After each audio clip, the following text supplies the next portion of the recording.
El apóstol Pablo deja ver en sus escritos la ansiedad que tiene de que su pueblo se salve, los judíos.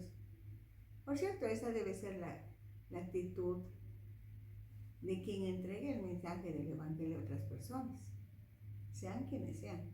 Es indispensable decirles la verdad con amor. Algunas verdades importantes del capítulo 10. Los judíos tienen celo de Dios, pero han tratado de establecer su propia justicia en lugar de sujetarse a la justicia de Dios. Pues cuando Cristo visitó a la tierra, cumplió la ley y más. Por eso dice que el fin de la ley es Cristo. La base es la fe, por la que expresa: todo aquel que en él creyere no será avergonzado, y todo aquel que invocare el nombre del Señor será salvo. Así que la fe viene por el oír, y el oír por la palabra de Dios. Deja por sentado que Dios ha preparado a cristianos que lleven el mensaje, para que las personas que no han escuchado el mensaje puedan oír la palabra, y al oírla se despertará la fe para que puedan invocar el nombre del Señor. Hablemos con Dios, nos hace bien. Dios de amor, muchas gracias.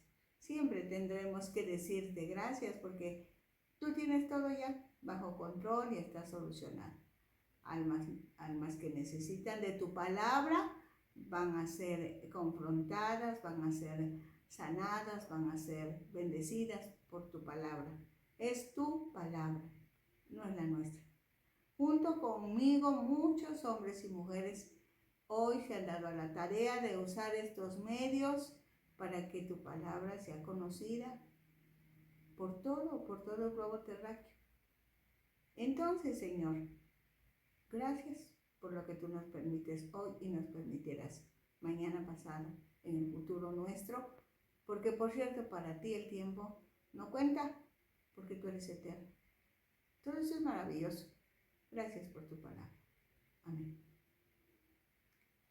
Ahora nos disponemos a disfrutar el capítulo 11 de la carta a los amados de Dios, llamados a ser de Jesucristo, llamados a ser santos. Dicen los versículos 1 al 6 del capítulo 11 de Romanos: digo, pues, ¿ha desechado Dios a su pueblo? En ninguna manera, porque también yo soy israelita, de la descendencia de Abraham, de la tribu de Benjamín. Al final del capítulo 10, Pablo llega a la conclusión de que el pueblo de Israel es un pueblo rebelde y contradictor. En otras palabras, terco y desobediente. Pero eso no quiere decir que Dios lo haya desechado, sacado de sus planes, que Dios ya no quiera tratos con Israel. La prueba de esta afirmación es el mismo Pablo, pues él es un judío bien identificado. Recibió directamente de Jesucristo la comisión de llevar a los gentiles la noticia más importante de todos los tiempos. No fue de otra nacionalidad, fue de la nacionalidad israelita. Dice el versículo 2: no ha desechado Dios a su pueblo, al cual desde antes conoció. ¿O no sabéis qué dice de Elías la Escritura? ¿Cómo invoca a Dios contra Israel diciendo: Señor, a tus profetas han dado muerte y tus altares han derribado, y solo yo he quedado y procuran matarme? Pablo trae a la memoria una situación histórica relevante, aproximadamente 850 años antes de Cristo, cuando en Israel Acab y Jezabel eran reyes. Jezabel era idólatra y sostenía el culto a Baal. Así que Dios levantó a Elías el profeta con autoridad, poder y decisión, de tal manera que en un momento determinado degolló a 450 profetas de Baal. Fue un acontecimiento portentoso en donde todos los presentes en ese evento reconocieron y dijeron a gran voz: Jehová es Dios, Jehová es Dios, reconociendo que no había otro Dios que no fuera Jehová. El versículo 4 dice, pero ¿qué le dice la divina respuesta? Me he reservado 7,000 hombres que no han doblado la rodilla delante de Baal. No obstante, la reina Jezabel reaccionó amenazando de muerte al profeta Elías, lo que provocó en él un gran desánimo. Dios lo anima a través de la revelación de un gran secreto. No era cierto que Elías era el único que creía en Jehová. Dios sabía que aún existían un grupo de verdaderos israelitas que no habían cedido a la idolatría. Ellos se habían mantenido confiando en Dios y su gran poder. Sí, me refiero a los 7,000 israelitas. Este relato está en 1 de Reyes 19, de los versículos 10 al 18. Dice el versículo 5. Así también, aún en este tiempo, ha quedado un remanente escogido por gracia. Y si por gracia, ya no es por obras. De otra manera, la gracia ya no es gracia. Y si por obras, ya no es gracia. De otra manera, la obra ya no es obra. El énfasis en toda la carta es la urgente necesidad de aplicar la fe, de creer, de tenerle confianza a Dios antes de utilizar algún modo humano solamente, pues el pueblo de Dios en tiempos de Pablo daba mucha autoridad al esfuerzo humano para obedecer a Dios, cuando históricamente estaba demostrado que por sus propias fuerzas nadie puede alcanzar el perdón de pecados, que es lo único que a toda la humanidad, no solo a los judíos, nos permite volver a tener una relación armoniosa con Dios. Ahora, de los versículos 7 al 12 tenemos otro orden de ideas. Dice, ¿qué pues? Lo que buscaba Israel no lo ha alcanzado, pero los escogidos sí lo han alcanzado, y los demás fueron endurecidos. Como está escrito, Dios les dio espíritu de estupor, ojos con que no vean y oídos con que no oigan hasta el día de hoy. En el versículo 5 hace hincapié en que hay un número de judíos que han creído en Jesús, que aceptaron la salvación que Dios ofrece como regalo, que aprovecharon la oferta para el ser humano, porque no cuesta nada ser hijo de Dios por creer en el sacrificio, muerte y resurrección de Jesucristo. Pero no así para Dios. Ahora bien, los que no creyeron tienen el resultado de su incredulidad, porque el ofrecimiento fue claro y específico. Es para todo aquel que cree. Dice el versículo 9, y David dice, se ha vuelto su convite en trampa y en red, en tropezadero y en retribución. Se han oscurecido sus ojos para que no vean, y agóbiales la espalda para siempre. La incredulidad tiene consecuencias. Recordemos que la justicia de Dios tiene resultados inalterables. Da castigo al malvado y salvación al humilde. Cuando los judíos confiaron en sus propios esfuerzos, a pesar de la invitación de Dios para que volvieran a ser ese pueblo sencillo y humilde que conquistó no solo tierras, sino renombre en el mundo conocido de su tiempo, mostraron necedad. Y si Dios va a rechazar a alguien, es al necio. Dice el versículo 11, digo, pues, ¿han tropezado los de Israel para que cayese? En ninguna manera. Pero por su transgresión vino la salvación a los gentiles para provocarlos a celos. Dios es el único que puede cambiar la adversidad en bonanza, o sea, que todas las cosas nos ayuden a bien porque Él es bueno.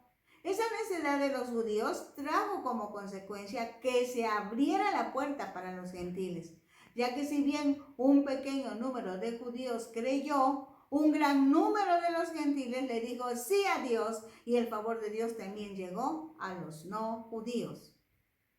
Dice el versículo 12, y si su transgresión es la riqueza del mundo y su defección la riqueza de los gentiles, ¿cuánto más su plena restauración? Ahora bien, Pablo contrasta la necedad del pueblo judío, que lo aparta de la bondad de Dios, y la fidelidad de Dios, que no permitirá una separación definitiva. Pues el que se comprometió desde el tiempo de Abraham fue Dios, porque Dios celebró un pacto unilateral, o sea, Dios se comprometió con Abraham, cuando Abraham se quedó dormido y Dios selló el pacto con su presencia. Eso está en Génesis 15. Si se puede decir de esta manera, diríamos, Dios permitió que se abriera un paréntesis en su trato con Israel, su pueblo, para que los gentiles pudieran ser incluidos en el plan eterno de salvación. Pero llegará el día en que Israel vuelva a tomar su lugar, porque la promesa fue para ellos. De ahí que Pablo hable de su restauración, pues está comprobado que aunque los humanos nos equivoquemos, Dios todo lo cambiará para bendición, y en este caso específico, la bendición fue que los gentiles también recibieran salvación, recibieran la justificación, recibieran la adopción, recibieran la santificación, todo esto por gracia, todo el paquete. ¡Gloria a Dios! Ahora, en los versículos 13 al 16 tenemos otro orden de ideas. Porque a ustedes hablo, gentiles, por cuanto yo soy apóstol a los gentiles, honro mi ministerio, por si en alguna manera pueda provocar a celos a los de mi sangre y hacer salvos a algunos de ellos. Cuando Pablo fue llamado para que llevara el mensaje de salvación a las naciones, precisamente era para que fuera a las naciones no judías, es decir, a los gentiles. Así que cuando Pablo dice, yo soy apóstol a los gentiles, está dando muestras de una identidad definida. Al principio de la carta se define como siervo de Jesucristo, esclavo por amor, con una misión o comisión específica, llevar el aviso a los gentiles. La palabra que se tradujo como honro puede traducirse también como rendir o estimar glorioso, en una amplia aplicación. No obstante, como buen judío, sabía y entendía que Dios, que es amor, no podía dejar de amar al pueblo que había escogido para que diera a conocer su nombre. Dice el versículo 15, porque si su exclusión es la reconciliación del mundo, ¿qué será su admisión sino vida de entre los muertos? Si las primicias son santas, también lo es la masa restante, y si la raíz es santa, también lo son las ramas. Pablo está descansando en la fidelidad de Dios, en su compromiso con Abraham, con Isaac, con Jacob, con los profetas, con los reyes de noble corazón como David, Asa, Ezequías, y de alguna manera trata de sacar a sus compatriotas de la necedad, de la ignorancia, para incluirlos en la bendición de la salvación para toda la humanidad. Dicen los versículos 17 al 24. Pues si algunas de las ramas fueron desgajadas y tú, siendo olivo silvestre, has sido injertado en lugar de ellas y has sido hecho participante de la raíz y de la rica savia del olivo, no te jactes contra las ramas, y si te jactas, sabe que no sustentas tú a la raíz, sino la raíz a ti. Esta es una advertencia a los gentiles contra la jactancia, el orgullo, la arrogancia, pues los gentiles recibieron vida o comunión con Dios gracias a la incredulidad de los israelitas. Así que Israel sigue siendo la oliva real. Todavía el pacto con Israel sostiene la relación de la humanidad con Dios. Dice el versículo 19, por las ramas, dirás, fueron desgajadas para que yo fuese injertado. ¿Bien? Por su incredulidad fueron desgajadas. Pero tú por la fe estás en pie. No te ensoberbezcas, sino teme. Porque si Dios no perdonó a las ramas naturales, a ti tampoco te perdonará. Esta es una voz de alerta contra la incredulidad, la soberbia, la autosuficiencia. Al contrario, lo que Dios espera es que ejerzamos la fe, seamos respetuosos al nombre de Dios, pues el trato que Dios le dio a su pueblo, que era como la niña de sus ojos, nos deja ver que puede pasar con nosotros los gentiles si equivocamos el rumbo. Dice el versículo 22, mira pues la bondad y la severidad de Dios. La severidad ciertamente para con los que cayeron, pero la bondad para contigo si permaneces en esa bondad, pues de otra manera tú también serás cortado. Cuidado, mucho cuidado, lo digo en mis palabras, con Dios no se juega. Con Dios nuestra relación es muy importante, es sí a Dios o no a Dios. Que el Espíritu Santo nos ayude, nos sostenga. Ayude y sostenga a todos los que de alguna manera han conocido la gracia de Dios. Hemos conocido la gracia de Dios. Intercedamos por la iglesia de Jesucristo en este sentido. Dice el versículo 23.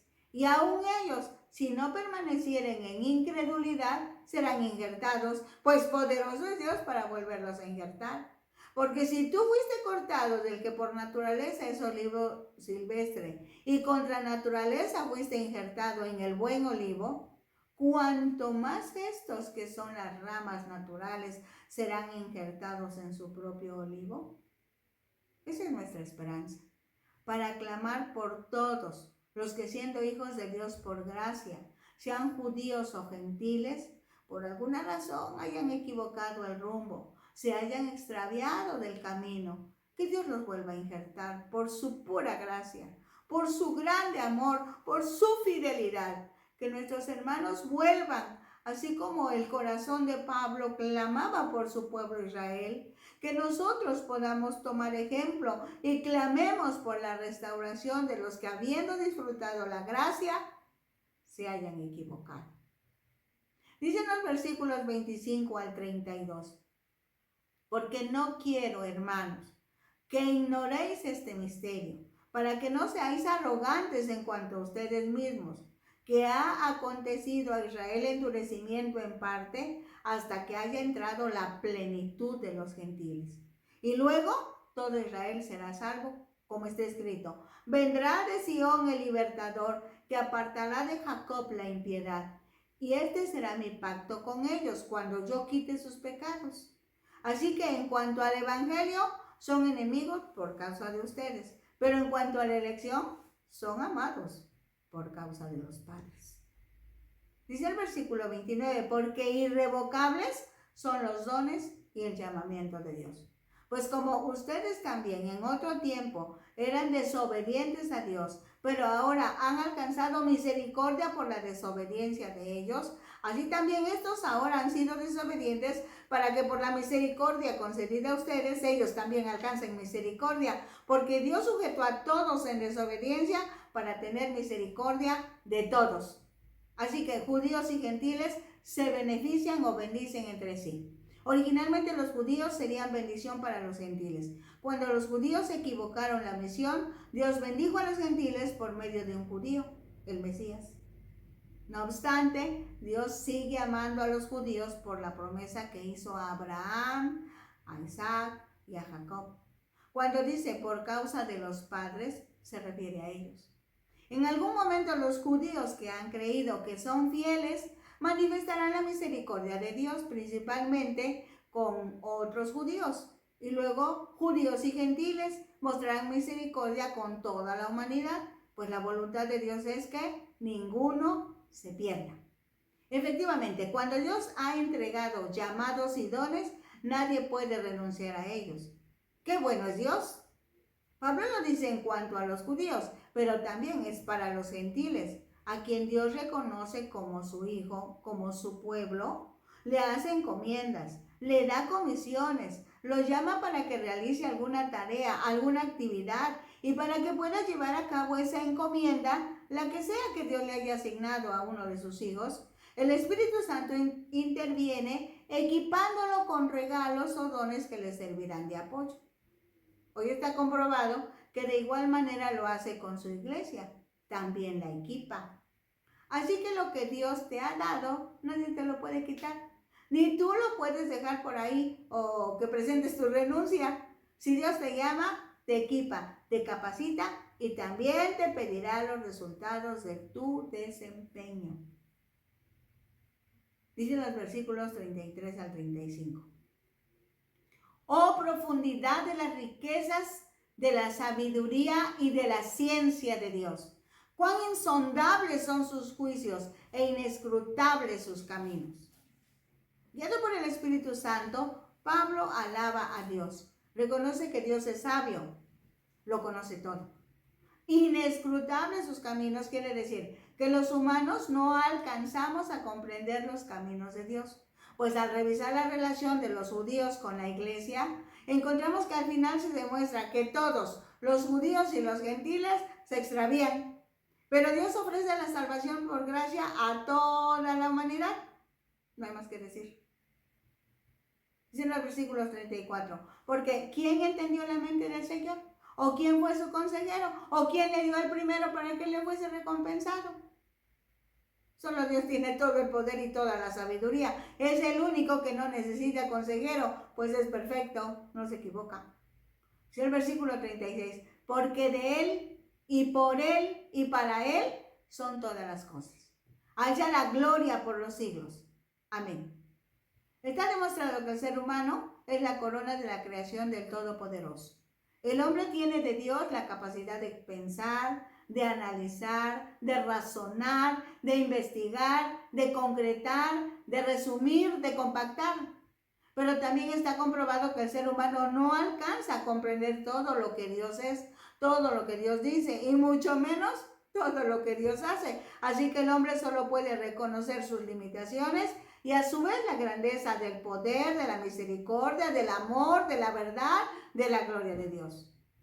La carta del apóstol Pablo a los amados de Dios que están en Roma tiene dos grandes secciones. Los primeros 11 capítulos presentan la manera en que Pablo entiende el Evangelio, la buena noticia de la salvación por gracia. Los capítulos del 12 al 16 contienen la aplicación práctica de esa buena noticia. Conviene que resumamos los primeros 11 capítulos como un primer alto para ubicarnos precisamente en cómo Pablo entiende el Evangelio. Para el apóstol Pablo, a quien se le había encomendado la evangelización de los gentiles, era indispensable que la iglesia cristiana estuviera presente en el centro mismo del imperio romano. En la época en que Pablo les escribe, la iglesia en Roma era una comunidad integrada por judíos y gentiles. Los gentiles eran la mayoría. La carta fue escrita entre los años 56 y 59 después de Cristo, cuando, según Hechos 20, versículo 2, Pablo estaba en Grecia, que debe entenderse Corinto, pues de la región de Grecia, el lugar donde había establecida una iglesia era Corinto, precisamente casi al final de su tercer viaje evangelístico. El apóstol Pablo inicia la carta con un saludo largo, del que destacamos: yo, Pablo, soy esclavo o siervo de Jesucristo. Dios me eligió para anunciar la buena noticia que Él tiene para nosotros. Jesucristo vino al mundo, murió, pero Dios lo resucitó por el poder de su Espíritu. Y con eso demostró que Jesucristo es el poderoso Hijo de Dios según el Espíritu de santidad, y por quien recibimos la gracia y el apostolado para la obediencia a la fe en todas las naciones por amor a su nombre. Entre ellos están ustedes, amados, llamados a ser de Jesucristo, llamados a ser santos. Sí, también estás tú, el que estás oyendo en este momento. También a ti Dios te ama. Han pasado muchos siglos, pero Dios sigue diciendo el mismo mensaje. Somos llamados, eres llamado para ser de Jesucristo, para ser santo. Lo primero que Pablo dice es que Dios ama a los romanos, pero también Dios te ama a ti y me ama a mí. Ama a la humanidad porque Dios es amor. Tengo que anunciar esta buena noticia a todo el mundo. No importa que sepan mucho o no sepan nada, ni que sean sencillos o que sean importantes. Por eso deseo ir a Roma. Dios es testigo de que siempre oro por ustedes. Esta expresión nos enseña que si vamos a entregar la buena noticia de Jesucristo, debemos orar primero, amar a los perdidos, estar dispuestos a compartir en cualquier lugar y en cualquier circunstancia. Pablo explica lo que para él es el Evangelio, probablemente pensando que cuando llegue a Roma, los creyentes ya tuvieran conocimiento de sus enseñanzas. Los versículos 16 y 17 del capítulo 1 dicen la razón y el propósito del Evangelio, pues contestan las preguntas ¿por qué del Evangelio y para qué del Evangelio? El versículo 16 dice, porque el Evangelio es poder de Dios para salvación. ¿A quién se ofrece la salvación? A todo aquel que cree. Completa las ideas en el versículo 17. Porque el Evangelio es poder de Dios, porque en el Evangelio la justicia de Dios se revela por fe y para fe, o sea, para salvación. ¿A quién se ofrece la salvación? A todo aquel que cree, al judío primeramente y también al griego, o sea, al pueblo escogido y a los gentiles. Así que está incluida toda la humanidad, pues todos pecaron, todos pecamos y están fuera de la gloria de Dios y estamos fuera de la gloria de Dios. ¿A qué se refiere con la expresión la justicia de Dios? La justicia de Dios es un concepto tremendo. Se revisa desde varios aspectos, pero primero vamos a pensar desde la fidelidad de Dios, porque las promesas de Dios deben cumplirse para concordar con la naturaleza divina dentro del contexto del pacto. La justicia que esperaba un judío por parte de Dios era la fidelidad de Dios a sus promesas, al pacto, salvando finalmente a Israel. Es la idea que da, por ejemplo, el Salmo 143. Dice, por tu nombre, oh Jehová, me vivificarás. Por tu justicia sacarás mi alma de angustia. Y por tu misericordia disiparás a mis enemigos y destruirás a todos los adversarios de mi alma, porque yo soy tu siervo. Por el pacto que Dios hizo con Abraham, sus descendientes de Abraham se identifican como pueblo de Dios. Por eso reciben la justificación del juicio de Dios. Esta justificación es la que Pablo aplica tanto a judíos como a gentiles, pues en cierta forma el fin del pacto no era la elección de Israel como pueblo, sino que esta elección sirviera para llevar la salvación o liberación o reconciliación a todas las naciones de la tierra, finalmente para liberar a su creación del mal. La justicia de Dios se revela desde la ira de Dios. Otra vez, la justicia de Dios se revela desde la ira de Dios. La ira es la respuesta de Dios al pecado y al mal, porque Dios es santo y justo. No olvidemos que la Biblia dice que Dios es tardo para la ira y grande en misericordia y verdad. El Salmo 103 lo dice. La ira de Dios se manifiesta en la vida de los individuos como de las naciones por la injusticia y la impiedad de los hombres. Los hombres injustos no obedecen a Dios. Esa desobediencia puede ser porque no lo conocen.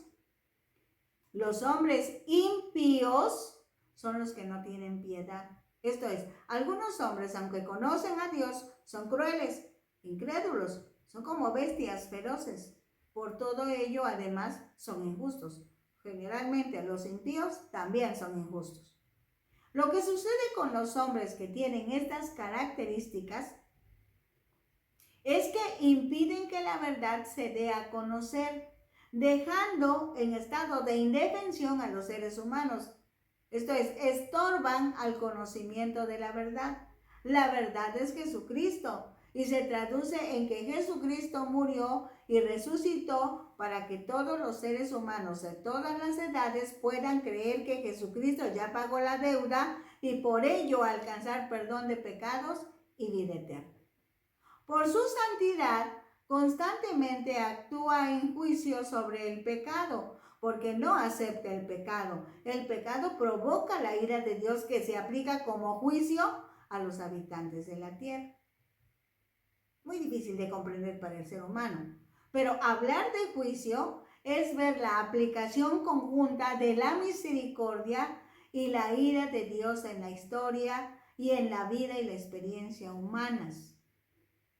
De ahí que el juicio de Dios puede proporcionarle liberación al justo, así como condenación al malvado.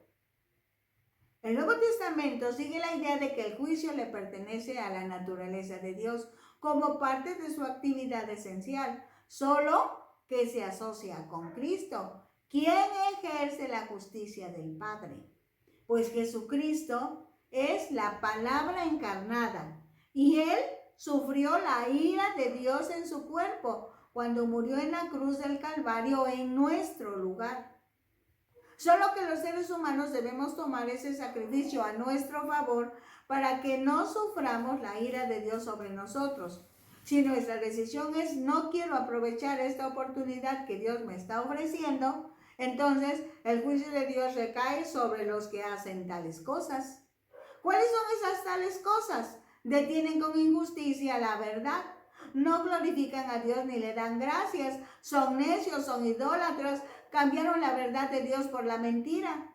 La sorpresa es que los que se creen justos juzgan a los otros, así que aún el juez que se piensa justo está sujeto al juicio de Dios. Y esto es más profundo de lo que podemos decir con palabras. La justicia de Dios puede explicarse también desde la unión de la justicia con la fe. Dicho de otra manera, la justicia de Dios puede explicarse desde Dios y desde el hombre. Dios se da a conocer, se revela cuando se entrega la buena noticia a los hombres, cuando el evangelio se predica. Pues en ese momento Dios, aquí estamos hablando del Espíritu Santo, actúa para llevar al pecador a una nueva relación con Él. Dice Juan en el Evangelio que lo convence de pecado. Es cuando decimos que Dios es justo. Es justo por darse a conocer. Entonces, darse a conocer es parte de su justicia. El hombre, es la otra parte, dijimos, a quien Dios se da a conocer, tiene una participación importante, pues Dios lo diseñó con libre voluntad y por ello decide si atiende al llamado. Por cierto que el Espíritu Santo lo convence de pecado, ya dijimos. Y entonces responde en fe, puede creer, dice Pablo, en fe solamente. Cuando Dios y el hombre tienen ese encuentro, en ese momento es salvo por gracia, sellado por el Espíritu Santo. Ahora es propiedad de Dios, o sea, Dios es su dueño legítimo, ya que al creer también es justificado gratuitamente por la sangre de Cristo que se derramó en la cruz del Calvario como propiciación por los pecados de la humanidad. E inicia el proceso de santificación, que a diferencia del concepto del Antiguo Testamento, en donde santo era sinónimo de apartado, ahora por el sacrificio, muerte y resurrección de Jesucristo, la santificación del nuevo convertido es el proceso en donde paso a paso se manifestará la gloria de Dios en cada uno de sus hijos. El proceso de santificación, como todo lo que significa relación con Dios, no puede llevarse a cabo solo con la voluntad humana. Es indispensable la ayuda del Espíritu Santo. Ahora bien, es bueno abundar respecto a que la justicia de Dios tiene aplicación a la vida cotidiana de las personas, pues cuando se da la unión con Cristo, el creyente es libre de la ley, pero esclavo o siervo de Jesucristo. La vida en el Espíritu proporciona victoria al creyente, porque el pecado que anteriormente lo dominaba, ahora pierde su poder y la nueva condición de hijo de Dios le da esperanza para el futuro, ya que la vida se fortifica por la intercesión del Espíritu y la seguridad que da el amor de Dios. Dios, por su santidad, constantemente actúa en juicio sobre el pecado, porque no acepta el pecado. El pecado provoca la ira de Dios que se aplica como juicio a los habitantes de la tierra. Al leer el capítulo 3, la justicia y la ira son indivisibles. Por eso Dios entregó a Cristo como sacrificio propiciatorio. Dicho de otra manera, en propiciación por nuestros pecados. Y así manifiesta su justicia. Bajo el juicio de Dios, el hombre que se considera justo, los judíos se consideraban justos, es un pecador. Bajo la justicia de Dios, el hombre pecador, generalmente los gentiles eran llamados así, pecadores. Entonces, bajo la justicia de Dios, los gentiles son justificados y reconciliados con Dios por medio de la gracia. A través de Cristo hay libertad del juicio, Hay libertad del pecado, hay libertad de la ley y hay libertad de la muerte. La fe está por encima de ganarse la salvación por medio del estricto cumplimiento de la ley. Una enseñanza importante es que los que son justos mediante la fe serán quienes verdaderamente vivirán. Por eso dice, el justo por la fe vivirá. Para Pablo la gracia no es un sustituto de la ley, sino que es la mayor motivación para obedecer las leyes de Dios. Por ello puede decir, la realidad es que todos los hombres pecaron y por ello están lejos, están fuera del esplendor, están fuera de la gloria de Dios. Y eso es separación de Dios, muerte eterna. Pero se manifiesta la gracia y Dios ofrece que podemos ser justificados gratuitamente por su gracia, mediante la redención que es en Cristo de Jesús. Redención viene de redimir. Redimir quiere decir algo que es nuestro, lo perdimos y al encontrarlo ya tiene otro dueño. Entonces, como para mí ese algo es tan importante y valioso, lo compro. Siendo mío, lo compro. Así que Jesús nos compró, aunque éramos suyos. Y pagó caro, pagó con su sangre. Ahora bien, el pago no fue en dinero, joyas o piedras preciosas. El pago lo hizo Jesucristo al derramar toda su sangre cuando murió a favor de los demás para que no recibamos el castigo que provoca la ira de Dios por nuestra necedad. Jesús se ofrece por su propia voluntad. Dice, nadie tiene mayor amor que este, que alguno ponga su vida por la de sus amigos. Y entrega toda su sangre, paga toda la deuda. En ese momento se presentó en propiciación por los pecados de la humanidad. En el Antiguo Testamento, la propiciación era el sacrificio que se ofrecía para aplacar la ira de Dios. En el Nuevo Testamento se considera como una acción agradable a Dios que consigue la misericordia de Dios. La misericordia de Dios es no dar el castigo que alguien se merece. Como podemos ver, cuando Jesús se ofreció en sacrificio a favor de los seres humanos, no solo aplacó la ira de Dios, sino satisfizo la justicia de Dios, que dio lugar a la misericordia a favor del ser humano. Así que los hombres por fe, solo creyendo, dejan de ser esclavos del pecado. Pero justo es que ahora sean siervos de la justicia. Para ello inician una aventura de fe desde que son redarguidos por el Espíritu Santo, quien convence de pecado, y después de aceptar el nuevo pacto con Dios, en donde el hombre acepta el ofrecimiento de Dios de ser justificados gratuitamente por su gracia, son libres del poder del pecado en sus vidas, sabiendo que no se enseñoreará más el pecado sobre ellos, pues ahora están en la gracia de Jesucristo.